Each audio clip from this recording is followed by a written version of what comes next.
The Deception. High Chancellor Vorax stood before the Galactic Council's grand chamber, his scaled skin reflecting the ambient light as he addressed the assembled representatives of 18 spacefaring civilizations. The massive holographic display behind him showed a small blue planet, third from an unremarkable yellow star in the spiral arm of a common galaxy. Earth, Vorax announced, his translator converting his clicks and whistles into the standard galactic language. Home to humans, a species that has progressed from simple combustion engines to rudimentary space travel in less than a single Tauri lifetime. The chamber filled with murmurs. Such rapid technological development was virtually unheard of among known species. Most took millennia to achieve what humans had accomplished in mere decades. The Observation Committee has concluded its century-long assessment. Vorax continued. The humans show remarkable ingenuity and adaptability. However, they remain fractured into competing nation-states, demonstrate unpredictable aggression patterns, and maintain numerous conflicting ideological systems. Counselor Nix of the Arcturian Confederation rose from her seat. What is your recommendation, Chancellor? Vorax's inner eyelids flickered in what his species considered a solemn expression. Standard Protocol Omega. We establish first contact, share limited scientific and cultural knowledge, but withhold all information regarding dimensional phase technology. No one in the chamber used the human term warp drive. The ability to fold space-time and step between dimensional phases was considered too dangerous to share with unpredictable species. The technology had enabled the Council races to build a vast interstellar civilization, but it could also become a terrible weapon in the wrong hands. And if they discover it independently? Asked Counselor Tarn from the silicon-based Lithians. According to our predictive models, even with their accelerated development patterns, humans would require at least 5 centuries to develop dimensional phase theory on their own. Vorax replied confidently. By then, proper integration protocols can be implemented. The vote was unanimous. Operation Shroud would begin immediately. 6 months later, Dr. Elena Reyes stood in her laboratory at NASA's Quantum Propulsion Research Division, staring at the data flowing across her screens. The arrival of the Tauri ships had been the most significant event in human history. After decades of wondering if we were alone in the universe, the answer had arrived in spectacular fashion. 17 sleek, silver vessels appearing in high Earth orbit. The Tauri had been generous with their knowledge, sharing advancements in medicine, agriculture, and energy production. But Elena had noticed something odd about their explanations of their propulsion systems. Dr. Reyes, her assistant, Dr. Khalid Ahmed, entered the lab with fresh coffee. You've been here all night again. Elena accepted the cup gratefully. Look at these readings, Khalid. The Tauri ships claim to use an advanced fusion drive for interplanetary travel, right? But the energy signatures we detected when they arrived don't match fusion reactions of any kind. Khalid frowned. Maybe their technology is just so advanced it appears different to our sensors. That's what they want us to believe, Elena said, pulling up another screen. But I've analyzed the radiation patterns from their arrivals and departures. There's a quantum disturbance that occurs milliseconds before they appear or disappear from our solar system. It's as if. As if what? As if space itself is being manipulated. Elena turned to face her colleague. They're hiding something, Khalid. Something big. Over the next 3 months, Elena assembled a small team of trusted colleagues. Khalid, theoretical physicist Dr. Sophia Liu, and quantum engineer Dr. Marcus Chen.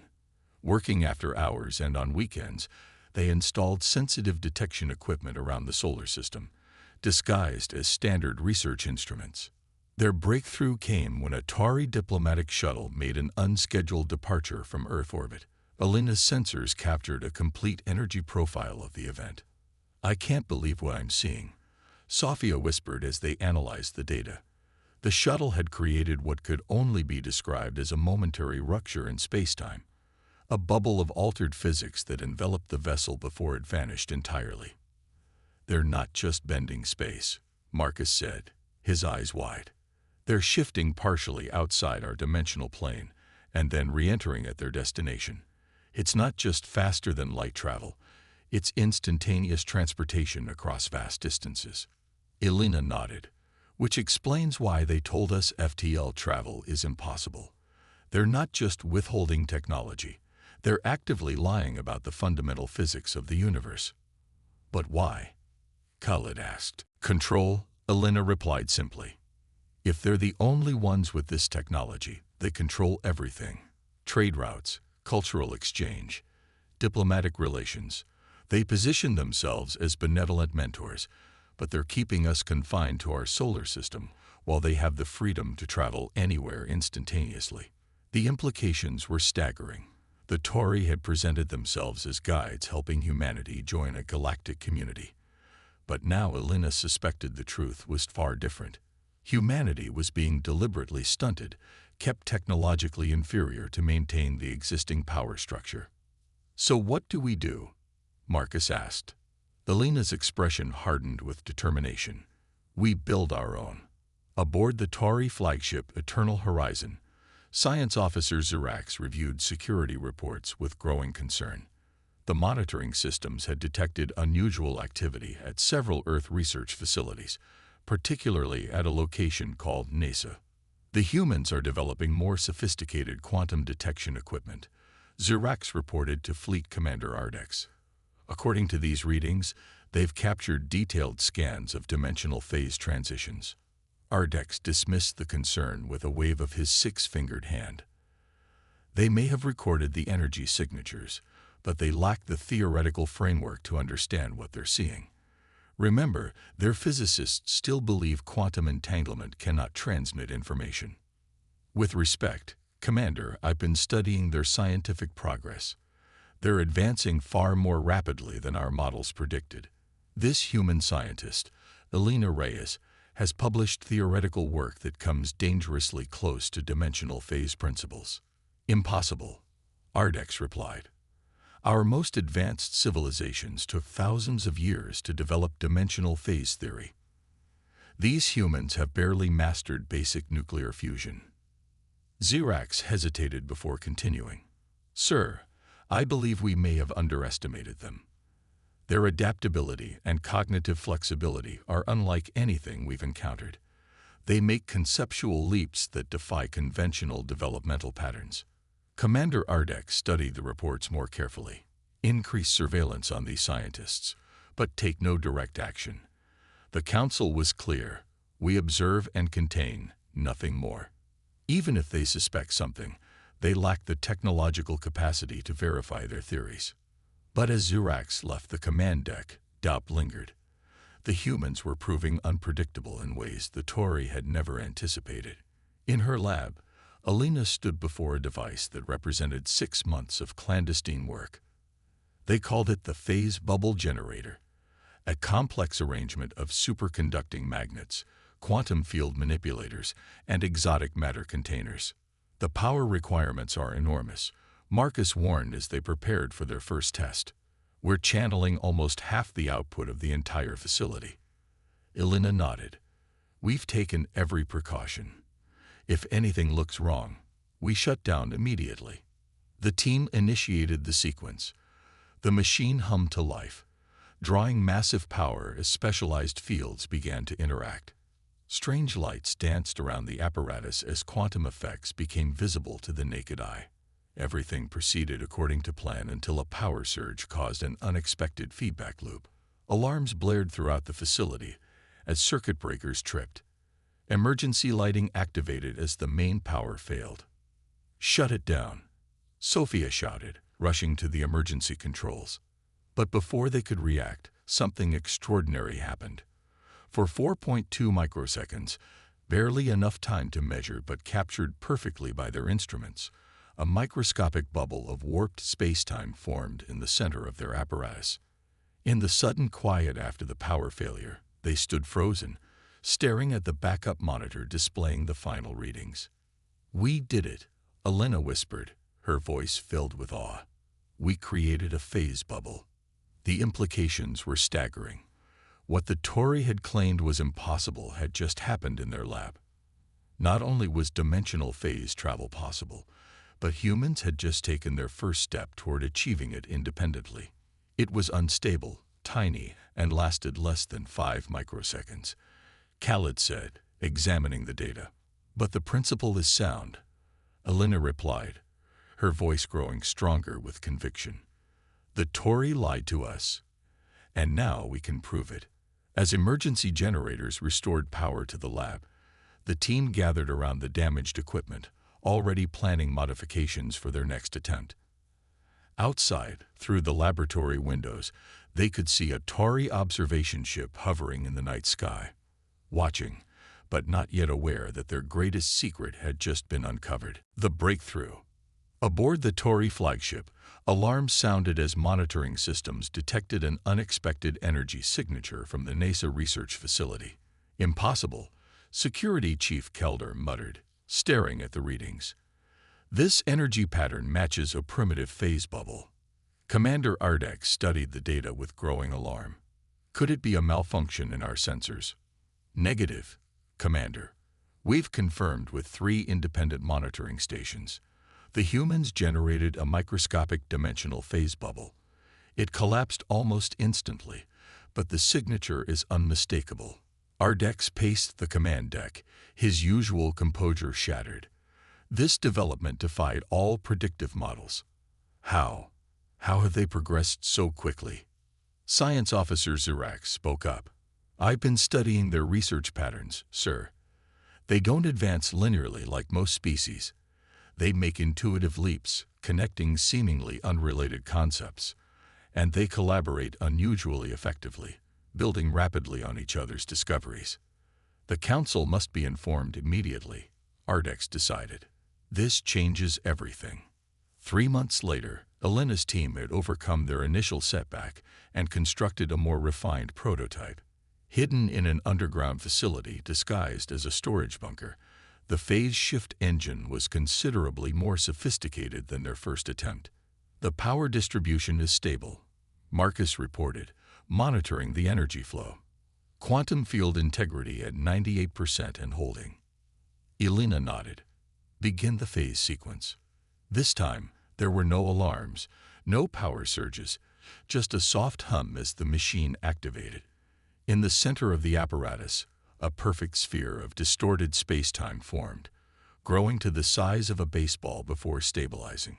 Phase bubble established and holding, Sophia announced, her voice barely containing her excitement.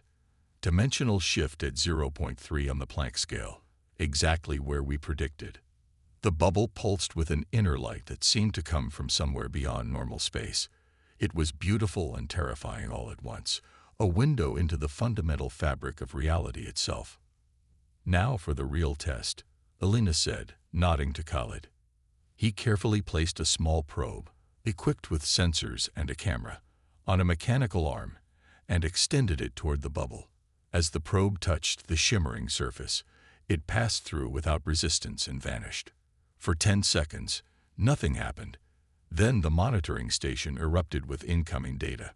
We're receiving telemetry, Marcus shouted. The probe successfully shifted and reappeared, 1.5 kilometers directly above us. The team erupted in cheers. They had just achieved what the Tory claimed was impossible, a controlled dimensional phase shift that transported matter through space. Send the signal, Elena instructed Sophia. The time for secrecy was over. 2 days later, Elena stood before the United Nations Security Council, with representatives from every major nation present. Also in attendance, much to their visible discomfort, was Ambassador Vora of the Tory Diplomatic Corps. For the past year, Elena explained, my team has been investigating discrepancies in the propulsion technology described by our Tory visitors. What we discovered was troubling. She activated a holographic display showing the energy signatures they had recorded. The Tory ships do not use advanced fusion drives as they claimed. They use what we've termed dimensional phase technology, the ability to shift matter between dimensional states, allowing instantaneous travel between distant points. Murmurs filled the chamber. Ambassador Vora's face remained impassive, but her posture had stiffened noticeably. More concerning, Elena continued, is that the Tauri have deliberately missiled humanity about fundamental physics, claiming faster-than-light travel is impossible when they use it routinely. The Secretary General turned to Ambassador Vora. Is this true, Ambassador? After a long pause, Vora responded, the Galactic Council has established protocols for knowledge sharing with developing species. Certain technologies are withheld until societies demonstrate the necessary stability and unity. So you admit to deliberately deceiving us? The Russian representative demanded. We have shared numerous beneficial technologies, Vora countered. Medical advances, agricultural improvements, clean energy solutions. The dimensional phase technology is restricted for all developing species, not just humans. And who decides when we're no longer developing? Elena asked. How many centuries would we have waited while you controlled all interstellar movement? Before Vora could respond, the large screens in the chamber switched to a live feed from the desert facility, where Elena's team had continued their work.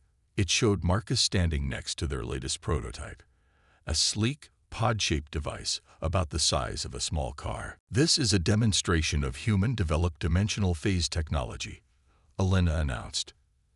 Dr. Chen will now activate the device. On screen, Marcus initiated the sequence. The pod was enveloped in a shimmering bubble of distorted space-time. There was a flash of light. And then, nothing. The pod had vanished. 3 seconds later, Marcus's voice came through the speakers. The unmanned pod has successfully completed a phase jump to our receiving station in Antarctica and returned to the starting point. Round-trip distance, approximately 25,000 kilometers covered in under 5 seconds. The chamber erupted in commotion. Ambassador Vora was speaking urgently into a communication device, her composure finally broken. Humanity has independently developed the technology you claimed was beyond our understanding, Elena said, addressing Vora directly. We did it in months, not centuries. Now we want the truth, all of it. The following weeks brought dramatic changes. The Galactic Council convened an emergency session and dispatched a high-level delegation to Earth. The truth, when finally revealed, was both simpler and more complex than Elena had imagined. Your species' cognitive architecture is unprecedented, explained Grand Counselor Taylor, the highest-ranking council member ever to visit Earth. Most species follow predictable developmental patterns, taking millennia to achieve what you've accomplished in decades. That doesn't justify lying to us, Elena replied. Perhaps not, Tella conceded. But understand that dimensional phase technology has been weaponized before. Civilizations have been destroyed, star systems rendered uninhabitable. The protocols were established to prevent such catastrophes. Elena watched as the holographic display showed the aftereffects of such weapons. Planets shattered, their fragments caught in dimensional distortions that would last for millions of years. We never intended permanent restriction, Tella continued. But our models predicted you were centuries away from discovering the principles independently. Your achievement has forced us to reevaluate everything we thought we knew about cognitive evolution. In the end, a new agreement was reached. The Tauri and their allies would share the complete science of dimensional phase technology with humanity. In exchange, Earth would join the Galactic Council as a probationary member, accepting certain restrictions on weaponizing the technology. Most importantly, humans would be integrated into the scientific and exploration arms of the Council, bringing their unique problem-solving abilities to challenges that had stumped other species for generations. 6 months later, Elena stood on the observation deck of the Horizon Breaker, the first human-built starship equipped with a full dimensional phase drive. Beyond the viewports, stars stretched to infinity, now all within humanity's reach. Commander Khalid joined her, gazing out at the cosmos. Ready for your first official jump as science director? Elena smiled. The Andromeda Initiative awaits. Who would have thought we'd be leading an exploration mission to another galaxy so soon? The Council is still adjusting to our pace. Khalid chuckled. They expected us to spend decades studying local star systems before attempting intergalactic travel. They'll learn, Elena said confidently. We're not like other species. We don't follow their rules or their timelines. As the Horizon Breaker prepared for its dimensional phase jump, Elena reflected on how quickly everything had changed. In just 2 years, humanity had gone from being confined to their solar system to preparing for intergalactic exploration. The aliens had hidden their greatest technology, believing humans would need centuries to discover it, only to watch in astonishment as humanity cracked the secret in months. Phase drive ready, the ship's AI announced. Coordinates locked for Andromeda Galaxy. Elena gave the command. Initiate jump. The stars outside the viewports blurred and shifted as reality itself folded around the ship. In an instant, they would travel further than any human had ever gone before, proof that no secret, no technology, no mystery of the universe could remain hidden from human ingenuity and determination.